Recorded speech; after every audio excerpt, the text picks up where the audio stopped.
Nama saya Indra, kebetulan saya dari penggiat penggagas untuk pariwisata lokal gitu. Ini kan kalau saya lihat kan lebih mencondongkan alam. Alam. Jadi kalau misalnya ini dibarengi sama kearifan lokal, terus dibarengi sama masyarakat teman-teman di sekitar sini untuk pengelolaan seperti ini, saya rasa pemerintah harusnya mensupport bagus gitu. Ya, entah dari mana pendanaannya, tapi paling tidak pemerintah harusnya datang dan merespon ini jadi hal yang baik gitu. Ini kan awal mulanya kan masyarakat dari teman-teman muda menggagas kreasi-kreasi menarik seperti ini. Mungkin awal jadi swafoto, tapi kan berlanjut ini bisa jadi tujuan pariwisata yang menjanjikan gitu. Itu mungkin ditambahin lagi untuk penginapan, untuk tempat restoran, resto, atau mungkin tempat-tempat ya ditambahin untuk water sport, karena kan alamnya bagus, karena ini teluk, tidak ada ombak, jadi dari sisi keamanan juga saya rasa lebih bagus gitu sih saya. Kayaknya ini lebih bagus kalau misalnya tiket oke lah 5.000 gitu ya, tapi bisa enggak masyarakat itu sudah diajarkan untuk mulai mencintai alam, mulai mencintai makhluk hidup yang ada di sini ya. Jadi mungkin mereka beli burung di pasar burung, dilepasin di sini. Ya. Jadi anggap aja sudah tidak boleh lagi ada penangkaran burung, tidak boleh lagi ada kayak misalnya kayak pemburuan burung gitu ya. Burungnya dilepasin di sini. Gitu. Kayak hutan lindung gitu ya. Iya, kayak hutan lindung.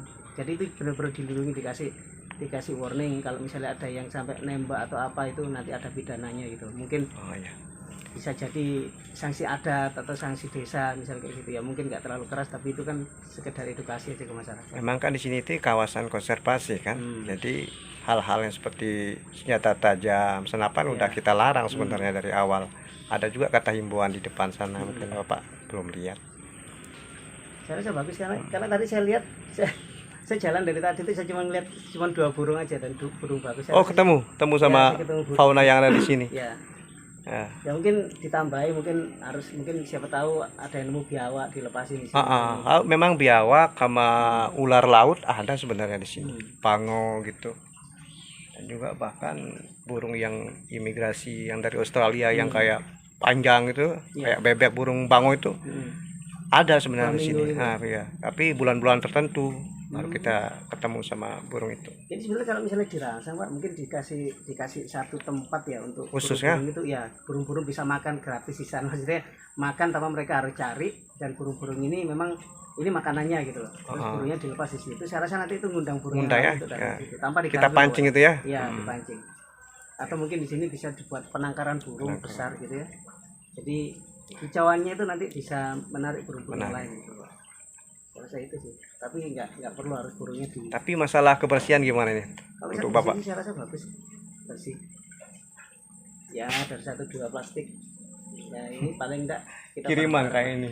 Ya bareng-bareng sama teman-teman. Soalnya kita setiap minggu itu pasnya hari Jumat kita melakukan gotong royong untuk membersih-bersih sampah yang ada di pesisir itu. Saya rasa secara keseluruhan ini keren banget ini. Ini keren banget.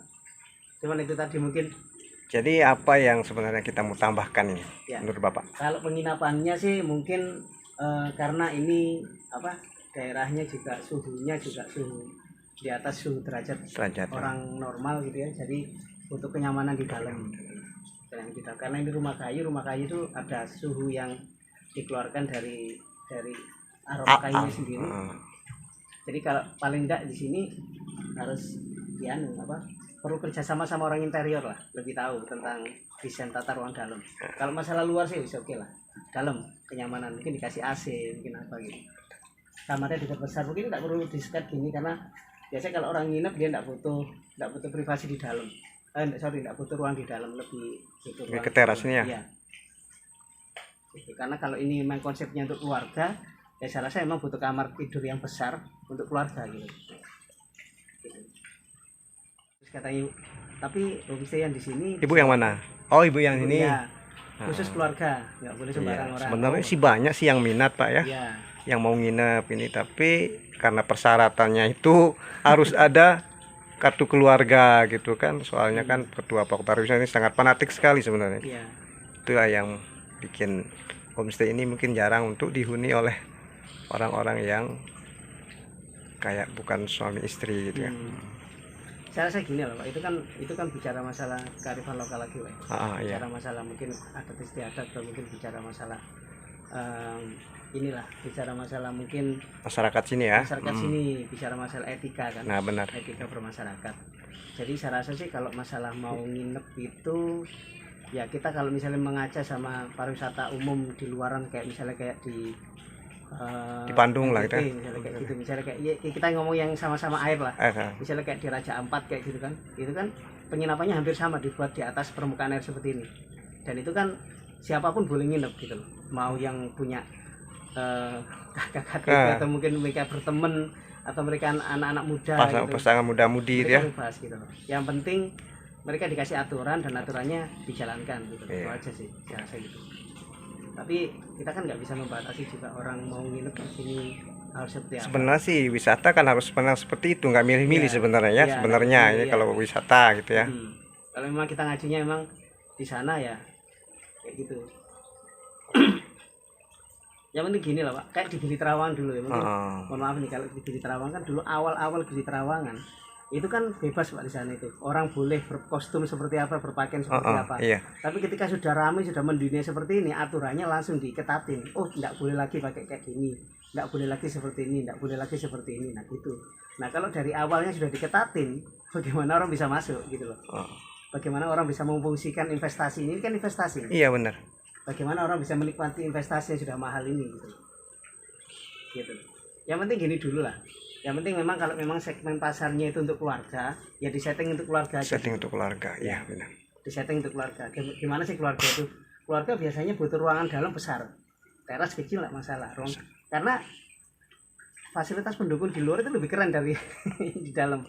Saya rasa orang kan nggak mungkin mau nginep di dalam, mau pindah tidur kan nggak gitu. Mereka mau menikmati di luar. Cuman kalau capek ya anaknya mungkin bisa istirahat di dalam, bapaknya mungkin lagi mancing, ibunya mungkin bisa ngerumpi di resto, atau mungkin bisa sambil ngobrol sama temennya di sini bisa. Jadi begini Pak ya, jujur aja ngomongnya, kita ini sebenarnya masih awam kalau masalah prawisata ini. Jadi hal-hal yang mungkin yang kami belum tahu ini perlu bimbingan dari seperti Bapak gitu dari prawisata. Masalah aturan, masalah gimana cara mempromosikan wisata ini, sebenarnya kita itu masih awam di sini Pak. Itu terlepas seperti itu kan mungkin kita perlu banyak bincang sama tokoh-tokoh masyarakat di sini, tokoh-tokoh adat di sini. Jadi minta persetujuan beliau yang sudah memang harusnya menjaga kearifan lokal ini seperti apa gitu, harusnya tetap lestari seperti apa gitu. Jadi nggak menghilangkan inilah budaya ketimuran, budaya liar-liar kayak budaya barat sekali enggak lah gitu. Paling enggak ya konsepnya diperjelas saja gitu. Kalau memang ini untuk keluarga, homestay keluarga, ditulisin aja homestay keluarga gitu. Itu ya, mungkin lebih jelas. Jadi tamu nggak kecewa karena datang ke sini ternyata untuk keluarga. Ya. Jadi nggak perlu nanya lagi kayak Bapak tadi. Ya, benar Pak. Bahkan muda-mudi ya dia udah tahu diri. Oh ya ini untuk keluarga gitu. Jadi konsepnya sudah dimatengin gitu. Mungkin nanti saya juga bisa sharing sama Bapak untuk tak kasih desain-desain konsep kamar dalam untuk keluarga saya. Benar Pak. Ya, jadi kayak misalnya gini, misalnya Brugak kalau misalnya mau pakai tradisi lokal, ya jangan pakai multi roof. Ya. Harus alang-alang itu ya. Jangan alang-alang juga, karena alang-alang juga dia nggak bisa tahan lama. Ya, pertama kalau misalnya mau pakai sirap itu kayu yang sudah dipipihin gitu. Itu kalau di orang proyek namanya sirap. Atapnya itu. Atap sirap dari bahan ulin. Dia kena hujan, kena air dia semakin bagus. Itu kayu. Itu kayu ulin, kayu Kalimantan. Itu opsi pertama. Memang mahal, per meternya mahal. Nggak panas tapi? Nggak panas. Kalau multirup ya ini panas. Ini panas. Selain itu juga dari sisi tampilan, dari sisi estetikanya nggak masuk gitu loh. Nggak connect. Gitu. Nggak connect gitu ya? Nggak connect. Iya. Ini kayak nggak serasi lah gitu ya? Nggak serasi. Ini kayak ngebanting sesuatu yang sudah bagus. Mantap Itu Pak. Yang pertama. Yang kedua opsinya itu dari ini Pak, dari hijau. Hijau itu tahan lama banget. Itu bisa puluhan tahun nggak bisa rusak. Warna? Hijau yang ini dari hijau. Iya. Yang hitam ya. Bukan hijau ya. Dan dia lebih adem, lebih menyatu sama alam. kuat juga ya. Sangat kuat, itu puluhan tahun. Benar. Ya, itu hijau. Jadi opsinya cuma dua, sirap atau hijau. Kalau pakai bahan-bahan genteng atau itu nggak cocok, karena genteng bebannya berat. Gitu.